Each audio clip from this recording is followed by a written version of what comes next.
I were to search for logic, I should not look for it among the English upper class. Downton Abbey is a show about the Abbey, Downton Abbey. Set in the early 20th century in the north of England, it follows a huge estate which is run by the Crawley family. The patriarch Robert Crawley and his American wife Cora are at the helm. Robert and Cora have 3 daughters, Mary, Sybil and Edith, who are looking to get married as all good women should. I hanker for a simpler world. Maggie Smith plays Robert's mother, the Dowager, and she simply makes the show. Oh, do you think I might have a drink? Oh, I'm so sorry. I thought you were a waiter. I'm a feeble substitute for the entire Crawley family. Yes, but you're better than nothing. Good heavens, what am I sitting on? Downton Abbey depicts the life of these British aristocrats at a time of seismic change. The fact that the start of the first episode shows Robert Crawley reading about the Titanic gives you a clue of what's to come. As well as the family themselves, there are countless employees at Downton, many of them faceless, running around in the background to set everything right for the family's countless fancy meals and events. In the first episode, before we meet the Crawleys or even the senior staff, we see their maids waking up early to get everything started. 6 o'clock! For once in my life, I'd like to sleep until I woke up natural. This is a signal that Downton is a people's history, not just one focused on the upper classes, and from my judgment, the screen time given to the different classes seems roughly equal. I haven't checked this in any way, but trust me. The head butler is Mr. Carson, a dignified man with a good heart who is quite old-fashioned and takes his job very seriously. Just a minute. I've never been called a liberal in my life, and I don't intend to start now. Carson clearly never spent any time on YouTube. The head maid is Miss Hughes, who is a bit of a yin to Carson's yang and softens him up when needs be. The head chef is Miss Patmore, an eternally hard-working woman who is very much married to her job. Then there is fan favourite Mr. Bates, an old army friend of Robert's who maintains a firm dignity and is basically a model of the man I'd like to become. Anna Smith is Lady Mary's loyal servant and a love interest for Mr. Bates. She is unfailingly kind throughout the series. Bates is actually the first character shown and probably the secret protagonist of the show. Downton Abbey is basically an extremely well-made soap opera, with relationships between the characters taking centre stage. The interpersonal drama even has the feeling of a pantomime sometimes, with the heroes and villains made very clear to the viewer. Thomas Barrow in particular is cast as the villain in the early series, although he becomes complex later on. If you're a socially maladjusted man, which is to say, if you're a subscriber of mine, you do well to take some lessons from how people in this show read and respond to each other. I'm not joking. The show is basically social intelligence paint by numbers. Having said that, I'm not going to focus on just the characters, but on the political and economic environment they're placed in. That's because this channel is super deep. Oh my god, can we talk about the political and economic state of the world right now? The picture painted by Downton Abbey is clearly one of privileged nobility and exploited workers. But it's not as simple as despising the family. For one, they are generally pretty kind and tend to treat their workers pretty well, all things considered. For instance, when Miss Patmore is overworking herself to the point of losing her vision and messing up her job, Robert summons her. She thinks she is going to be dismissed, but instead, he sends her to a doctor with a nice holiday attached. I'm sending you up to London to see an eye specialist at Moorfields. Anna will go with you, and you'll stay with my sister Rosamond in her new house in Belgrave Square. The Crawleys are humanised by tragedy and rarely take it out on those below them. The Abbey is clearly a major fixture of the village, and there is a sense of noblesse oblige, a duty of care to those who live in the surrounding area, as well as to their employees. Robert's sense of duty is particularly strong, although it can be archaic at times. He certainly has sharp edges and is undoubtedly sexist. I am astonished you should not feel it necessary to ask my permission to attend. I told Branson to take Sybil. What are you saying? The eldest daughter, Lady Mary, is arguably the protagonist of the series. She overshadows her awkward middle sister Edith and stands in ladylike contrast to the ever-rebellious youngest sibling, Sybil.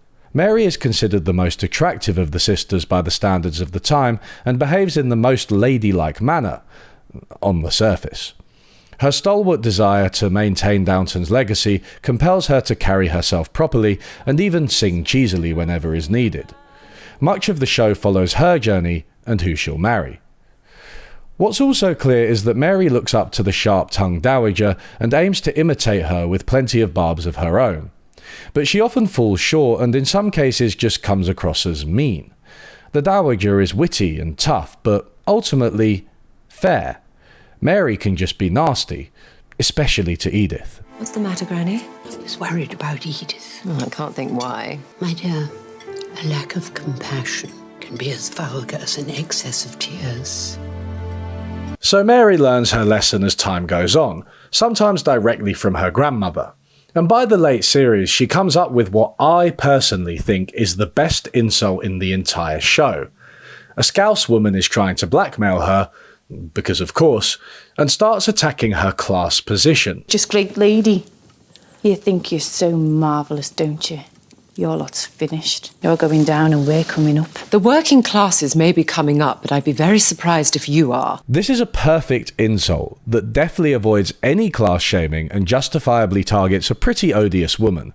The dowager would have been proud of Mary. So you can't ignore the obvious inequalities within the Abbey, between the family and their servants, between the senior and junior servants, and between genders. However, this isn't a simple good versus evil story either. We follow the characters at both the top and the bottom of the house as they move through the shifts and lurches of the early 20th century. Of course, and spoilers if you didn't know what happened in the 20th century, they are about to face pandemic, war, and big economic changes. If only there were some lessons we could take from them. During World War I, some of the younger men are sent off to fight in the trenches, and Sybil, the youngest and most gentle daughter, demonstrates her rebellious passion for justice when she turns parts of Downton into a hospice for wounded soldiers. As the war ends, it's out of the frying pan and into the fire. With the outbreak of the 1918 Spanish flu, many characters get sick and some even die. Sybil continues in her capacity as a nurse, which leads to a clash of status with the village doctor. Nurse Crawley, I may not be your social superior in a Mayfair ballroom, but in this hospital, I have the deciding voice. These global tragedies are not the only things that transform the world over the show. There are also more subtle changes going on in the background. They have to face terrifying new technologies like the toaster. What in God's name is it? There are political changes as Sybil joins the suffragettes. Pa, I'm sorry I disobeyed you, but I'm interested. I'm political. I have opinions. Like Sybil, Cousin Rose is very much about new things and forces some of the crew to visit what used to be considered a nightclub in those days, which leads to one of the funniest scenes. This is like the outer circle from Dante's Inferno. It's hardly a coincidence that the younger women seem to be the ones pushing these changes, including taking part in jobs traditionally designated for men. In one of my favourite scenes, the maid Daisy has been getting lessons from a tutor, Sarah Bunting, who comes to dine. Sarah Bunting is politically outspoken and doesn't mind challenging Robert, who is against the lessons on the grounds that they may distract Daisy from her work and be a waste of time. They decide to call Daisy up to tell them how it's going, along with Miss Patmore. Daisy seems very happy indeed. Miss Bunting here has opened my eyes to a world of knowledge I knew nothing of. Miss Patmore assures the family that Daisy is as good as ever at her work. At this point, Robert concedes that he was wrong, and the tension over the dinner is lifted. I'm pleased to hear it. Except that Miss Bunting can't let it go. Are you Lord Grantham? Which leads to this. All I've proved is that Lord Grantham would like us serfs to stay in our allotted place from cradle to grave. There is only one thing I would like. It is to see you leave this house and never come back. This exchange feels a bit like a Rorschach test for how people approach politics. Who do you side with? It's clear that Bunting is in the right. Maids should be allowed opportunities. Yet it's unclear what point she is really making once Robert concedes. If anything, she's turning people against her cause. Maybe I'm just too British to tolerate the awkwardness.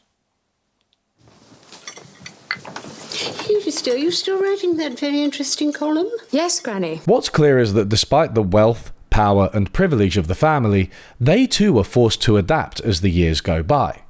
Downton Abbey is above all the story of having to adapt to change no matter who you are. It is, in some senses, the story of progress despite adversity. In summary, Downton Abbey is my favouriteest show. But there's more to it than meets the eye.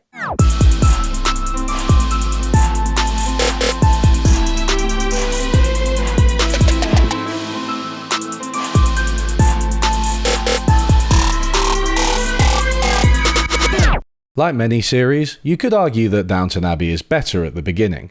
I'd say it's fairly consistent, but they clearly run out of interesting plot ideas by the end. It gets repetitive and ends up mostly being about who is going to marry whom.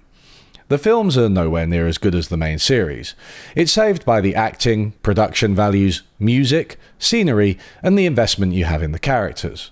The dialogue is just so good that you can't help but watch it all the way through, multiple times.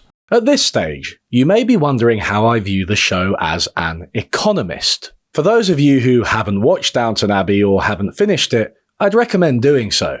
And if you plan to, you might want to pause and come back because there could be a few teeny tiny spoilers.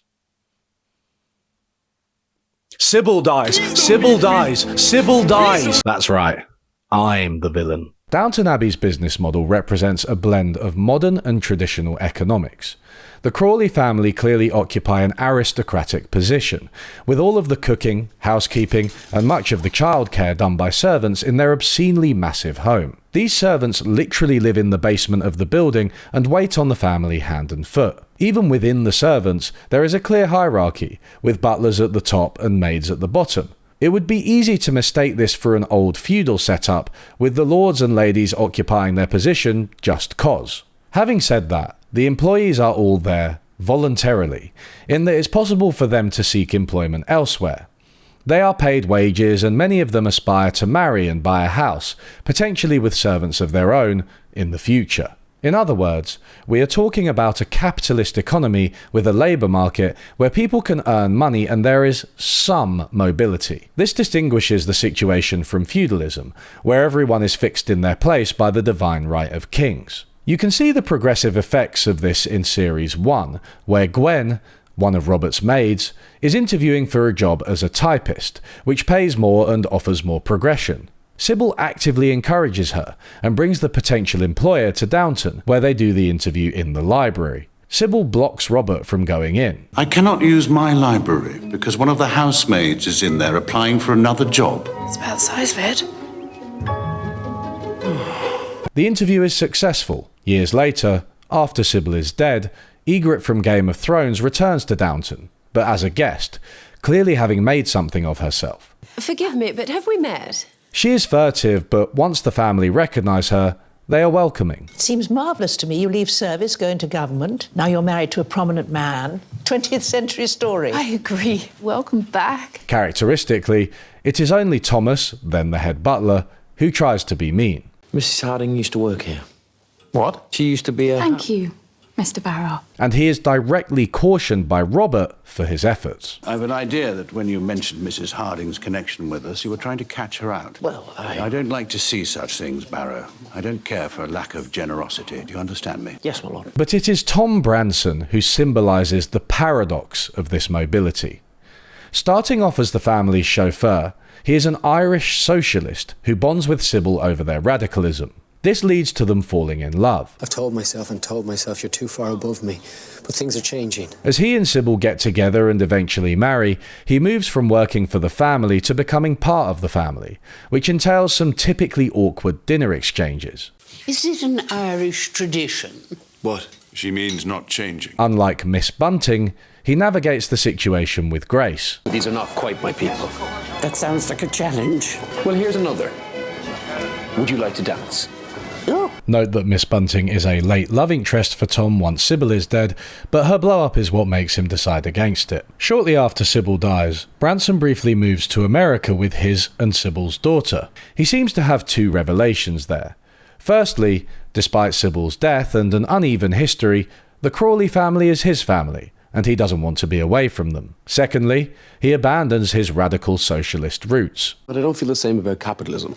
Not American capitalism, anyway, where a hard-working man can go right to the top, all the way in a single lifetime. By the end of the series, Tom is so integrated into the family that he is one of the only people to properly challenge Mary. How many lives are you going to wreck just to smother your own misery? I refuse to listen. You're a coward, Mary. In the end, large parts of Tom's mobility owe not so much to good, honest work, but to the social connections he develops. So there's a clear upstairs-downstairs theme to Downton Abbey, with the working class and upper class living different lives, but both facing changes as the gap lessens. Seemingly mobile individuals like Tom and Gwen and Daisy may end up compromising their values as they see things from the opposing perspective. These dynamics are fairly obvious, though. There's something more subtle in the economics of Downton Abbey than class relations and social mobility. Downton is likely unrealistic because mobility wasn't the norm, and I'm sure plenty of lords and ladies were absolute shits to their workers. But I'm not going to problematise the show as propaganda for the British aristocracy, although it obviously is. It was literally created by Julian Alexander Kitchener Fellows, or Baron Fellows of West Stafford.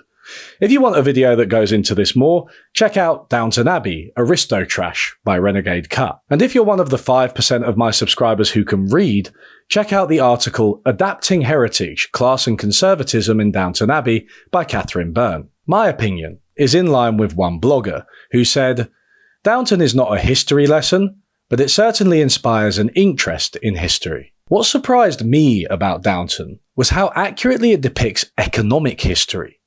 The most interesting theme of the series begins about halfway through, and that's what I'll focus on for the rest of the video. We learn early on that Robert originally married Cora for her money, ostensibly to keep the estate going through hard times. 24 years ago, you married Cora, against my wishes for her money. Owing to patriarchal rules at the time, he now has charge of that money.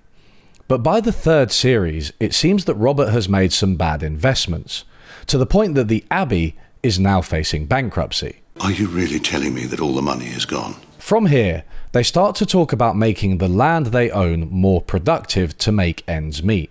Cousin Matthew pioneers transforming the estate as he realises Downton needs to make more money from all the property they've been sitting on. Quite a few of the cottages have been renovated, but many of the farms have been left entirely to their own devices. These are big changes. Land which was previously undeveloped or used for subsistence farming has to be put to productive use to generate revenue. In a fiery scene towards the end of this series, Robert is perturbed by the focus on money and what it does to the traditional setup. Many of the farmers' families have been at Downton for as long as we have. But we need to see more profits from the farms. Here we go. Profit, profit, profit. We cannot go forward with no income. Land must now be used for intensive agriculture, to build masses of housing, or by selling it off to those who will make it productive. This also entails making existing denizens of the land sell up. We're giving the farmers a choice, that's all. If they want to sell, the larger units will let us meet the challenges of the modern world. By this stage, you can see that Tom is basically a capitalist. But this is through necessity. Keeping the house running is becoming increasingly difficult because they have to break even financially. According to the internet, the Crawley family own over 1,000 acres of parkland, much of which was empty at the onset of the show. Yet by the end of the show, they have converted or gotten rid of much of this. They have also cut down on their workforce and on their extravagant parties. In other words, it seems that the demands of the modern economy are forcing them to change as much as anyone else. It seems to me your plan adds up to carrying on as if nothing's changed.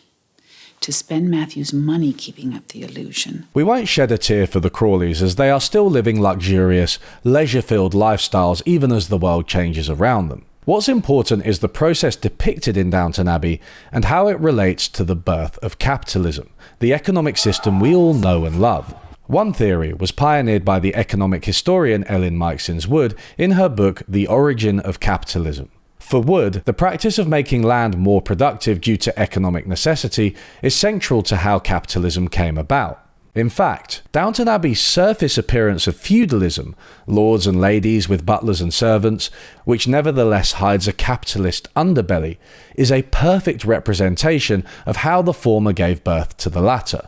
When most people think of capitalism, they might think of a few things. One is industry. Most people think of the smoke-filled factories of the Industrial Revolution. These are generally thought to have emerged because of new technologies like steam, rail, and electricity. These allowed mass production and transportation of commodities to take place. The spinning jenny allowed people to weave multiple spools of cloth at a time, instead of just one or two. A second thing people might think of is commerce. People have traded and sold things throughout civilization as we know it, haggling in street markets and travelling long distances to fetch exotic goods they can't get in their own country. In this view, capitalism is just traditional trade and business on steroids, with people specialising more and selling more to bigger markets. You start with Marco Polo's Silk Road and gradually, albeit sporadically, you get to the modern corporation. A third is state power. Generally favoured by the left, this argues that traditional ways of life were destroyed to make way for private property. Communities used to live off the land and craft clothes and build houses themselves. They were self-sufficient. As modern governments emerged with a monopoly over coercion, they expanded both at home and abroad, dispossessing peasants and indigenous groups. The ruling class deliberately created a mass of people who had to work for wages and make profit for them. Through violence, greed, and power, capitalism was born. All of these explanations are factual. They're relevant to how capitalism works and the timeline of how it developed. But they all suffer from the same fundamental problem. They can't escape the assumption that capitalism will happen if people are given half a chance. Whether the catalyst is new technologies, a new trade route, or an all-powerful state, they all assume that at one time or another, people realised they could behave like capitalists, and then did.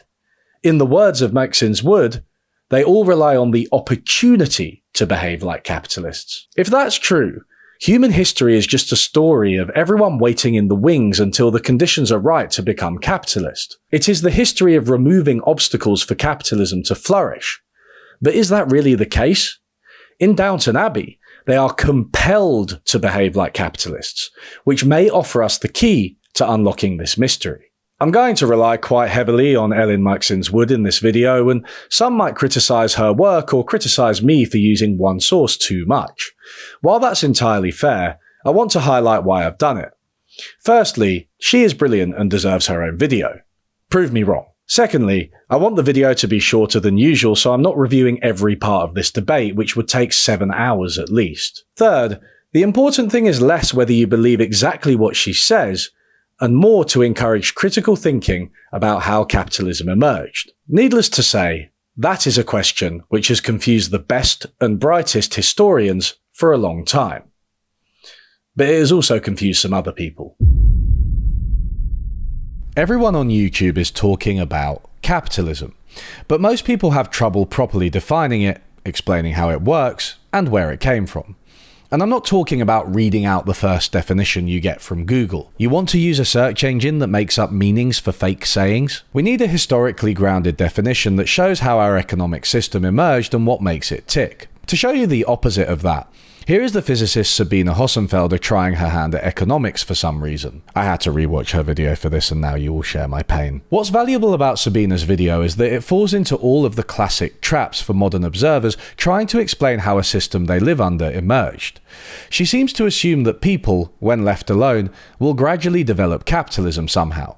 Sabine posits that, for whatever reason, some people may find themselves with an excess of certain goods like apples. They want to do something like make apple juice, so they need a juice press. You would like to make apple juice from them, but you can't afford a juice press, so your breakthrough innovation doesn't come into being. That sucks. They then borrow the money from someone with a lot of money and they're away. Sue sees your problem and offers you a deal. She gives you some of her money so that you can buy your juice press. You just have to agree that if you get rich with your juice press, you give her the money back, plus something on top. That money which Sue gives to you is your capital. And such was born the capitalist. The capitalist is a person or institution who provides capital to those who want to launch a new business. Clearly, there are quite a few things wrong here. Firstly, A capitalist isn't traditionally thought to be an investor. Maybe you could say investors are a type of capitalist, but the obvious capitalist in Sabina's example is the juice maker, the person producing things for sale. Secondly, how is Sue able to get so much money from chickens, but you aren't able to get it from selling apples directly? Thirdly, where did you get the capacity to mass produce apples if you can't even afford a juice presser? Let's ignore these quibbles though, because Sabina's analysis suffers from a more fundamental flaw. She is assuming the very thing she is supposed to explain. When discussing how a capitalist business emerges, she assumes that someone with a lot of apples will just decide to borrow money, invest in a juice maker, and sell the juice on the market. In other words, the reason capitalism emerges is because, given half a chance, people will start producing something to make money. Or just start behaving like capitalists. There's an obvious counterpoint to this. If being a capitalist is such a natural inclination for humanity, how come capitalism has only existed for a few hundred years? Most historians place the emergence of capitalism as happening in England in the 18th century onwards. There may be precursors to this in earlier human behaviour, but none of these resulted in the Industrial Revolution and huge economic growth. There has to be something special about England during this period, which you can't get from these toy examples. According to explanations like Sabina's, for hundreds of thousands of years, humans didn't create modern capitalism, even though anyone left alone with a few apples will. Yet somehow, the Garden of Eden was never incorporated. And while money lending and a basic notion of financial debt date back thousands of years, capitalism and all the elaborate financial instruments that come with it is a surprisingly recent innovation. Surprising, you say? Surprising that the story you just made up fails to explain human history, an academic discipline where controversies between experts over basic facts rage on for centuries. Physicists spotted, it's not just Sabina Hossenfelder. There's a channel called Libertarian Scott who once made an response video to my own previous video on capitalism. I know it's bad form to critique smaller channels, but believe me, this guy deserves it. How convenient of you to completely ignore that fact and try and project, just like the typical narcissist that you are. And you always love to try and repaint history all to suit your own agenda. Nope. Didn't happen. Pure narcissist, typical narcissist, calls himself an intellectual. Hey, that's Dr. Intellectual to you. Because the reality is that what you saw was wealth creation from capitalism being created because people were free to do so. This is a stronger version of the same argument, because in this view, there were so many restrictions in previous systems that people couldn't trade, specialize, make profit, etc. For example, many civilizations had formal and informal laws against usury for a long time, preventing the lending of money with interest and therefore preventing many potential business ventures. Meiksins-Wood is more than familiar with versions of this argument. Capitalism seems to always be there, somewhere, and it only needs to be released from its chains, for instance, from the fetters of feudalism, to be allowed to grow and mature. Typically, these fetters are political, the parasitic powers of lordship, or the restrictions of an autocratic state. Sometimes they are cultural or ideological, perhaps the wrong religion. These constraints confine the free movement of economic actors, the free expression of economic rationality. The economic in these formulations is identified with exchange, or markets, and it is here that we can detect the assumption that the seeds of capitalism are contained in the most primitive acts of exchange, in any form of trade or market activity. The main problem is the existence of commercial centres that predate capitalism as we know it,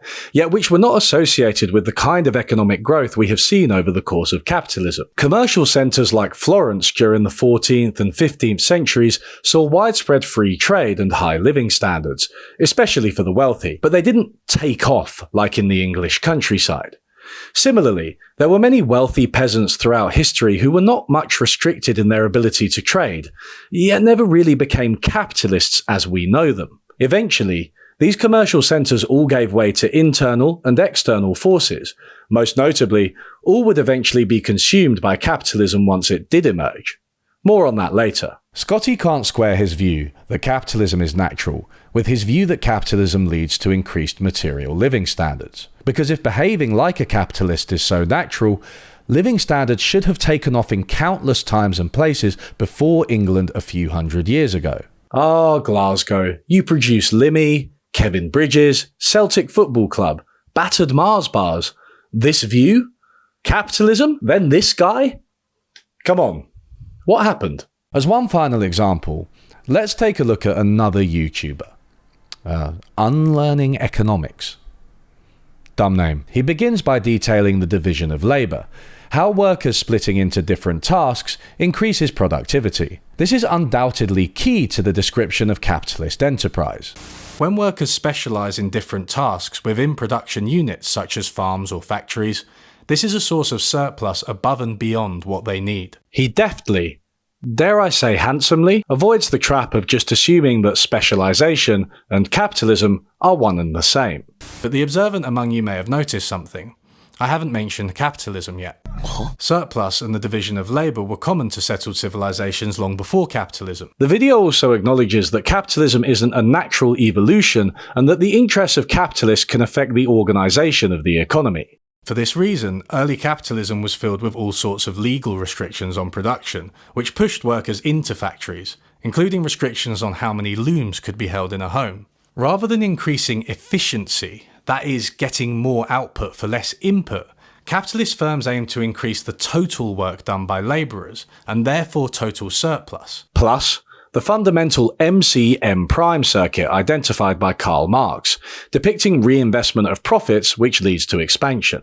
This is what Marx famously called the MC-M prime circuit, taking existing money M, investing it into the production of commodities C, selling those on markets, and emerging with more money M prime, only to start the whole process again. Yet despite some decent descriptions of capitalism, unlearning economics runs into the same problem as the others. Whether capitalists have a positive or a negative effect, at what point do they start behaving like capitalists? Yes, the division of labour may not just have been natural to people, but why was capitalism? He answers what, but not why. In the end, everything he says is subject to the same objection as before. If people start behaving like capitalists given half an opportunity, including forcing the division of labour, then why is capitalism such a recent phenomenon? Regardless of ideological affiliation, these histories of capitalism have something in common. Meiksins-Wood calls them question begging, having a premise that is virtually indistinguishable from its conclusion. We're so used to capitalism that at some point, almost any explanation devolves into, and then people just started capitalisming. It's assumed that people have the tendency to trade in markets, to make money, to compete, to hire workers for wages, to invest, all the things we associate with capitalism. From there, the history just becomes an exercise in establishing when all the artificial barriers to it were removed. Naturally, you see this tendency a lot among those highly favourable to capitalism, who are keen to emphasise that it is a natural and desirable endpoint for humanity. However, you also see it among more critical authors, who still struggle to escape the same idea despite their proclivities. Wood considers all of these explanations to be quantitative expansions. More of the same, more technology, more trade, more wealth. Yet capitalism was a qualitative expansion, something different. It depends not on the opportunity to become an entrepreneur, which is ever present throughout human history, but on changes in social relations leading to the need to make money to survive. Capitalism differs from other social forms because producers depend on the market for access to the means of production, unlike, for instance, peasants who remain in direct, non-market possession of the land. This distinct system of market dependence means that the requirements of competition and profit maximization are the fundamental rules of life. Instead of starting too early with trade in 5000 BC, or too late with the Industrial Revolution in the 18th century, Wood reckons that we should start in 1066, with the Norman invasion of England by William the Conqueror. Just a little plane. You probably can't hear them, but they have such a weird sound progression. Like, they're getting closer, then further, then closer. I don't know. Physics, how does it work? Unlike the YouTubers from before, I do my research. From reading The Origin of Capitalism, this book of crucial facts about Britain, which is basically for children, and playing Age of Empires 4, my understanding is that William the Conqueror was French, This made him very angry at the English, and he decided to take our country over to force us to cook acceptable food. While he failed at the latter, he succeeded at the former, and he set up a political system for managing the land which endures to this day. Do you know what I love about the British aristocracy? They're the original gangsters. The reason they own 75% of this country is because they stole it. William the Conqueror, known by his mates as Will, inherited England a feudal system, and he left it a feudal system. There were lords and the peasants worked on the fields while the lords appropriated their output. The lords lived well while the peasants lived badly, but the lords then paid tribute to the monarchy, who lived in luxury. Will wanted to make sure that the system he designed kept these hierarchies in place so his descendants would own the country forever. Downton Abbey's aristocrats would likely have been able to trace their heritage back to the Normans 900 years earlier, so he was clearly successful in this respect. He didn't deliberately or immediately create capitalism as we know it, he reinforced the monarchy and feudalism. William the Conqueror is worse than Al Capone. Will may have inadvertently sowed the seeds for the demise of the aristocrats, though, through a process he simply couldn't have foreseen. Some strange features of the country he created would, very gradually, emerge into something like the economy we see today. This would subject the aristocracy to the kind of pressures we saw in Downton Abbey. Having to make money would gradually become a requirement of English life for rich and poor alike. The government post-1066 was uniquely centralised by standards at the time. Previously, England had been split into several kingdoms. There was a King of England, but there was also a King of Northumbria, of East Anglia, of Mercia, and of other made-up sounding places. This meant a decentralised system where political decisions were made by the regional kings. The former King of England had power, but was more of an overseer than anything. The Normans instead designed the English crown as an ultimate authority which would enforce the centrally determined law. In the 11th century, if not before, when the Norman ruling class established itself on the island as a fairly cohesive military and political entity, England already became more unified than most countries. In the 16th century, England went a long way toward eliminating the fragmentation of the state, the parcelized sovereignty inherited from feudalism. The autonomous powers held by lords, municipal bodies, and other corporate entities in other European states were, in England, increasingly concentrated in the central state. This was the birth of the common law tradition, which would further develop over the next few centuries. Ultimate authority resides with the central state, but the state is not all-powerful. It doesn't enforce things by fiat, it mostly intervenes to settle disputes between different parties, like lords and peasants. They are supposed to decide on the terms of their agreements and, subject to some reasonable precedents, those terms are enforced by the state in case of conflict. Wood ties these features of English feudalism to capitalism as we know it. Instead of an ever-present tendency to truck, barter and trade, as the famous economist Adam Smith wrongly put it, she centres on economic compulsion. It was not that a growing merchant class saw new opportunities, or that new inventions led to industrialization, nor was it that the wealth stolen via imperialism allowed the elites to invest. Instead, it was something more mundane. A system emerged where people had to earn money to survive. In England, an exceptionally large proportion of land was owned by landlords and worked by tenants whose conditions of tenure increasingly took the form of economic leases, with rents not fixed by law or custom, but responsive to market conditions. It could even be said that there existed a market in leases. The conditions of tenure were such that growing numbers of tenants were subjected to market imperatives, not the opportunity to produce for the market and to grow from petty producers into capitalists, but the need to specialize for the market and to produce competitively, simply in order to guarantee access to the means of subsistence and to the land itself. This was in contrast to peasants who, because they remained in direct possession of their means of subsistence, were shielded from competition and the compulsions of the market, even if they engaged in market exchange. Previously, survival had meant finding your own food, whether through farming or hunter-gathering, else appropriating it from those who had. The system put in place by William the Conqueror inadvertently changed this over time. Because of the centralised system, with the rule of law as we understand it today, both landlords and tenants had to abide by their initial agreement. This was akin to a modern contract. You pay me so-and-so rent for a year, and the only reason the state would intervene would be if you hadn't paid the agreed amount, or if someone had violated the terms in some other way, like the lord trying to take more than they were due. The lords had power and wealth, but their control was limited by the terms of a preset contract. The easiest way to understand this system is to contrast it with other forms of feudalism at the time. The French system was much less centralized, and each lord was judge, jury, and executioner.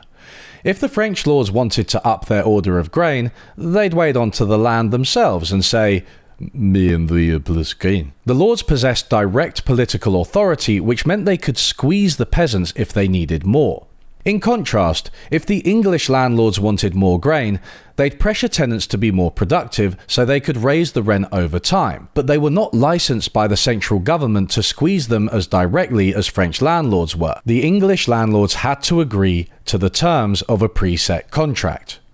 So French landlords made a profit by upping their overt exploitation of their peasants. English landlords made a profit by upping the productivity of their tenants. Due to the increased presence of market values in England, this higher productivity would allow the landlords to charge more rent on the market over time. In addition, the higher rates would mean that tenants would have to find a way to become more productive.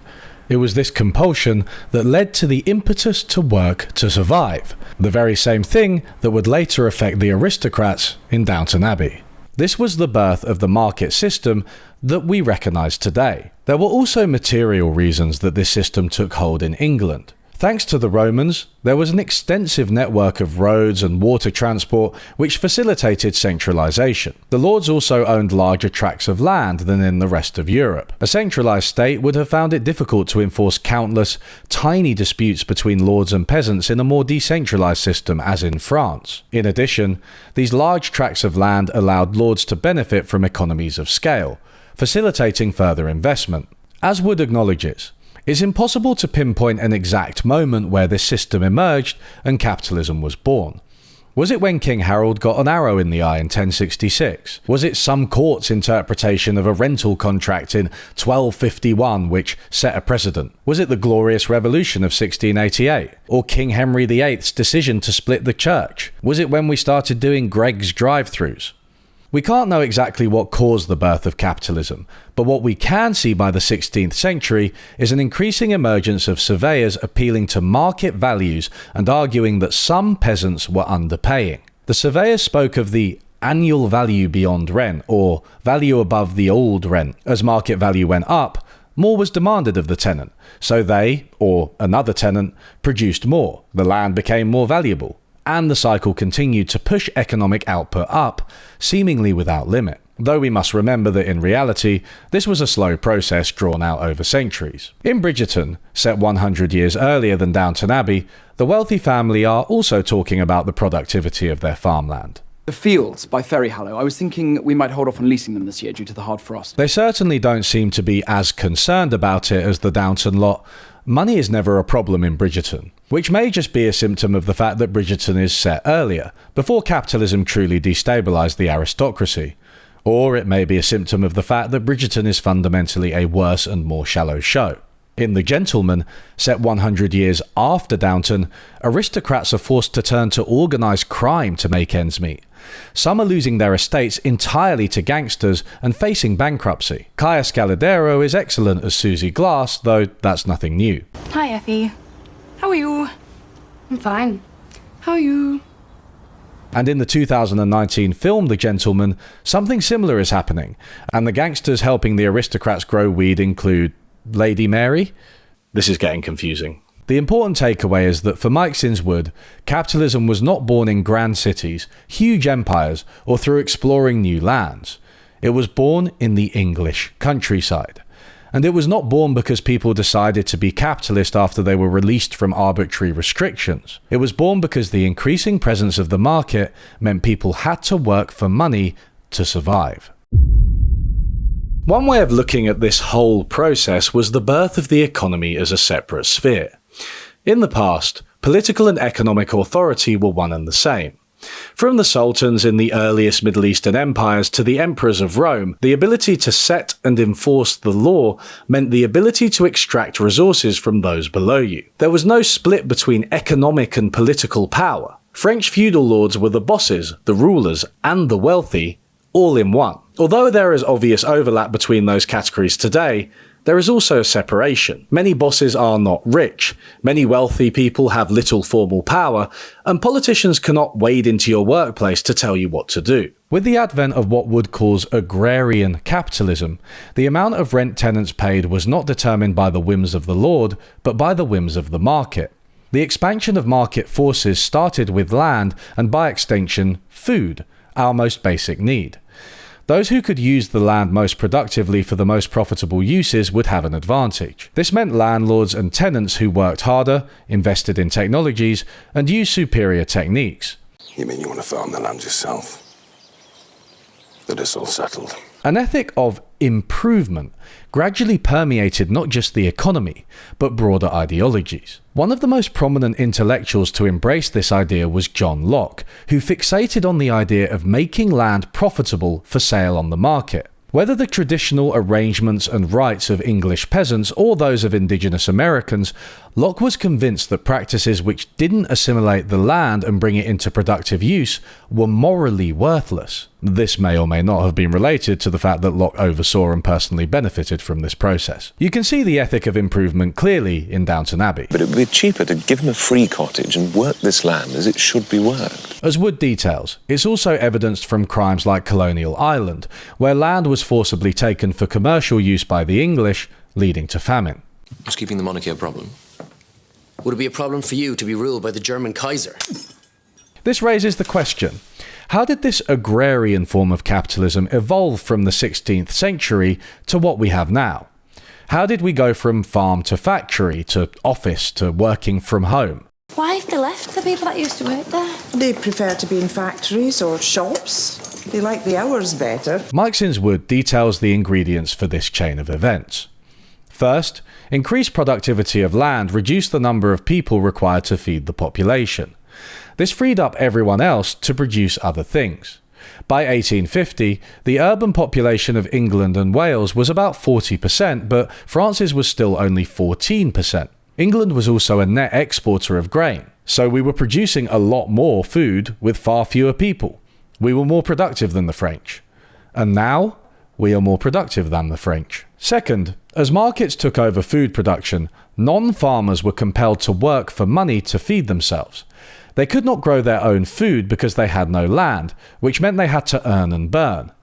They'd roam the streets looking for some work, any work, which is what led to the first truly landless souls existing in poverty and just begging for employment. The third factor is that those who earned enough had the buying power to get more than just food, giving rise to industries in other necessities.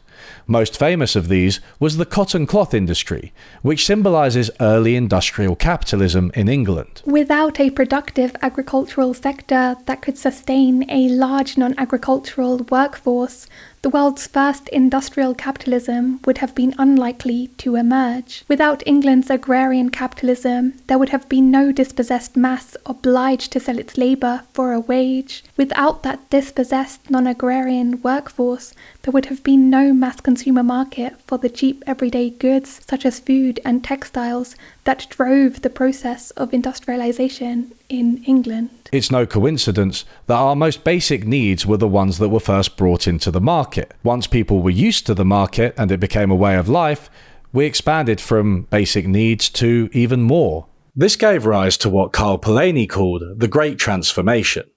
As everything was brought into the market, we moved from having markets to being a market society. Of particular note for Polanyi were land, labour and money, which had not previously been so widely traded. Land was largely inherited. The lord would not dream of selling his land, which was a symbol of his status and wealth, but would instead pass it down to his heirs. Peasants themselves would likely be tied to one lord and therefore one land for generations. Yet as market value took over as a measure of the value of land, it was increasingly not only acceptable but necessary to sell land on the open market. As peasants and even lords were increasingly dispossessed by land changing hands, they began to seek employment in something resembling a modern job. No longer able to subsist by growing their own food, they were now dependent on markets for income. What Polanyi called a market for labour began to develop, with people being paid to work so that they could afford what they needed to survive. The idea of much of the population being compelled to sell their labour was actually quite novel. Over a period of centuries, working for wages gradually moved from the exception to the rule for most of the population for most of their lives, and it remains so today. Palaeni's other crucial commodity, money, naturally rose in prominence at the same time as land and labour because it was the only way of facilitating such exchanges. Being paid at one time and place, then being able to use that same payment to buy something completely different at some unknown point in the future, required a consistent token which kept its value. Money had been used in earlier markets, but it was nowhere near as widespread. With the rise of the market economy, money has become a universal measuring stick, used to value commodities from food to fashion, and it continues to reach new corners of our lives today. These days, virtually everything is for sale. These days, virtually everything is subject to the ethic of improvement. Slaves worked all the hours they were awake for their entire lives. I think, like, if they can do it, so can I. If you're a man and you're single, right, no kids, you're not working at least 80 hours a week, the fact is that you're lazy. 99% of people have no excuse for not being able to make 10 grand a month. Of course, Downton Abbey isn't real. You will never be friends with them all. Yet it is surprisingly historically grounded in its depiction of how the British aristocracy adapted to modernity, or didn't. As in Downton, they actually thrived on agrarian capitalism for a long time. The remains of a classic military aristocracy had long been replaced by the comforts and ornaments of the country gentleman, the territorial aristocrat living on the rents of capitalist tenants, who truly came into his own in the 18th century. It was the latter industrial forms of capitalism which led to the demise of the aristocracy. By the 20th century, when Downton begins, the aristocracy's traditional investments in farmland, real estate, and transport were failing to keep up. It was the main railway in British North America, for God's sake. The company is about to be declared bankrupt. Between 1809 and 1879, 88% of Britain's millionaires were aristocratic landlords, but this dropped to 33% between 1880 and 1914. Don't forget that the first episode shows that Robert married Cora, an American industrial heiress, for money. There is solid research showing that this was a widespread phenomenon. Downton Abbey itself does survive, but it is an exception due to its size and the fact that they modernised just enough to keep going and the fact that the show had to be extended for further episodes. However, things do get harder as the show progresses. In the second film, they allow a film to be made in the Abbey so that they can make much needed repairs, showing just how commercial things have become. Well, this is the situation we're in. With the money, we can bring the house up to snuff to match what we've spent on the estate. In the upcoming grand finale, there are even hints they may be leaving the Abbey behind altogether. Of course, this process of marketisation didn't end in England. The effects of capitalism spread across the globe. Capitalism had emerged first in one country. After that, it could never emerge again in the same way. Every extension of its laws of motion changed the conditions of development thereafter, and every local context shaped the process of change. Other European powers realised that they needed to industrialise to keep up. This was partially because they recognised that the increased wealth of England gave it more military power. However, rather than follow in the footsteps of William the Conqueror and redesign their entire political systems to centre them around markets, they opted for forms of industrialisation driven by governments. From the late 18th century, and especially in the 19th, Britain's major European rivals were under pressure to develop their economies in ways that could meet this new challenge. The state itself became a major player. This was true most notably in Germany, with its state-led industrialization, which in the first instance was undoubtedly driven more by older geopolitical and military considerations than by capitalist motivations. The distinction between English forms of capitalism and European ones persists to this day. In France and Germany, the economy is considered to be more intertwined with the state. In the UK and USA, it is considered a separate entity. These differences have deep political and legal roots which absolutely fascinate me, but are beyond the scope of a video ostensibly about a British period drama. That's why I'll wrap up now. Or I should be like one of those guests who pack the car and never leave. What's the verdict on capitalism? Meiksins-Wood is an avowed Marxist who has another book called Capitalism Against Democracy, so it's clear where her sympathies lie. Yet even she states that the emergence of capitalism in the English countryside set in train a new historical dynamic, an unprecedented rupture with old Malthusian cycles, a process of self-sustaining development, new competitive pressures that had their own effects on the need to increase productivity, reconfiguring and further concentrating landholding, and so on. This mixture of reverence and disgust, awe and contempt, a call for socialist revolution but only after the capitalist revolution, is common among those who study our economic system in depth, including the man whose footsteps Wood follows in. Downton Abbey shows that capitalism's development subjects everyone to the pressures of the market, forcing the world to become more productive to keep up with itself. Many traditional social ties are thrown out of whack, and those tenants who depended on the estate may now find themselves turfed out due to market pressures. Downton Abbey depicts many aristocrats losing their status, plus the tenants and workers who suffer. At the same time, the expanding economy creates opportunities for the workers to move around and make something of themselves. It increases material standards of living and gives rise to new technologies. It is accompanied by big social and political shifts, which may have been facilitated by this relentless economic change. There is an optimism to Downton Abbey, which I think is epitomised by this scene of Thomas Barrow and his friend in the 2019 film. Will they ever see it our way? I don't know. 50 years ago, who'd have thought man could fly? So, is capitalism an impressive beast which has massively raised our material standard of living, destroyed old hierarchies, connected the world, and given us all freedom before the market? Or an inhumane monster which has turned us into machines, destroyed our environment, reinforced systemic oppression, and subjected us to the whims of a vicious market beyond our control? The intellectually honest answer is that it's both. Capitalism has done all of these things and more. At the very least, it presents us with an opportunity to progress, as we are released from the traps of nature and old prejudice. While that may be the honest answer, it's not entirely satisfying, is it? You didn't watch this video to hear, in conclusion, capitalism is a land of contrasts. So I'll leave you with a few questions that I think are important for answering whether we want capitalism. I say I think. Like everything else in this video, most of them are stolen from Meiksins-Wood. 1. To what extent can we distinguish between capitalism and commerce? Is commerce potentially capitalism with the teeth taken out? Medieval Italy, the Islamic empires, and the Qing dynasty all boasted impressive levels of commerce that predated the market economy. Would we have done better if Florence had taken over the world? Having visited Florence, my answer is yes.